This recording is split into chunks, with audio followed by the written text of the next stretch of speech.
And for more on this, we have Akhilesh Suman joining us. Well, Akhilesh, even as President Trump says the door is still open for talks with Iran, the US has stepped up its military strikes also. How do you explain this strategy of increasing the military pressure at the one end while keeping diplomacy on the table on the other?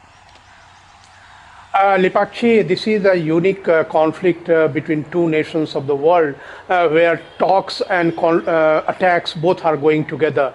They attack in the night and they tell that in the morning that they will be talking. So this is happening with Iran and with USA for more than 2 months. And you know that right from February 28, we have been saying that March, April, May, June, 4 months have passed, and the same thing is happening, that they will talk and they stop the war, and they again fight, and they again attack each other. Strait of Hormuz is captured, the Strait of Hormuz is open. So this is going on between the two nations. And the Strait of Hormuz, though it is international property, Iran is claiming that the Strait of Hormuz is under its sole guardianship, and now US has also come that no, it will be the angel guardian of the Strait of Hormuz, and US will charge 20% tariff on ships passing through the Strait of Hormuz because rich nations are passing through the Strait of Hormuz. So this is very, very, very, very difficult and very sad state of affairs, that in war between two nations, Iran and USA, the whole world is suffering, and it's a new twist. And let us see that how it happens, because US is attacking and then it is telling that doors are open for the talk.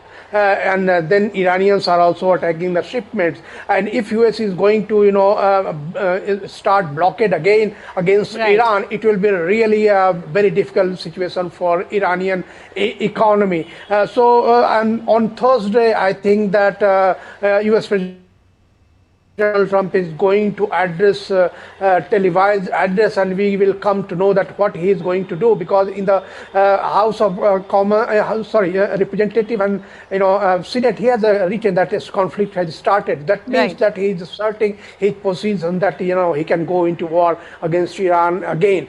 So this is a new situation. This is a new situation for American politics also. Yes, absolutely a new twist and a sad state of affairs there, Akhilesh. In fact, if we talk about the Strait of Hormuz, that is also once again at the center of this confrontation, with both Washington and Tehran making strong claims over its future. How serious is this, and what could it mean again for the global oil supplies and shipping? I think that Iran is putting pressure on US and the whole world that such type of nuclear agreements should not take place, in which Iran has to abandon all its nuclear processed nuclear material. And the Strait of Hormuz is just a bargaining chip, I think, for Iranians, because Iranians, it will be difficult for Iranians to also cope up with the world if they start charging from ships moving from the Strait of Hormuz on a long-term basis. Then every country will start charging from Iranian ships for the ships passing through their area of influence. So the whole Indo-Pacific will be charging against Iranian ships going and coming from Iran. So it will be a very difficult position for Iran also. But for the time being, Iran is stopping the Strait of Hormuz in its own bargaining against the US. So let us see that whether this bargaining comes into open, because they are talking and what conditions they are putting forward, what about the nuclear material. That is the key thing for US and Israel about Iran. And whether US and Israel, and especially the US, is going to give some concession on nuclear materials of Iran is a big question. And I think that Iranian wants to make some negotiation around that to keep the enriched materials inside Iran only. Absolutely. A lot of bargaining is going on, and we have yet to see what happens next. Thank you, Akhilesh, for all those details.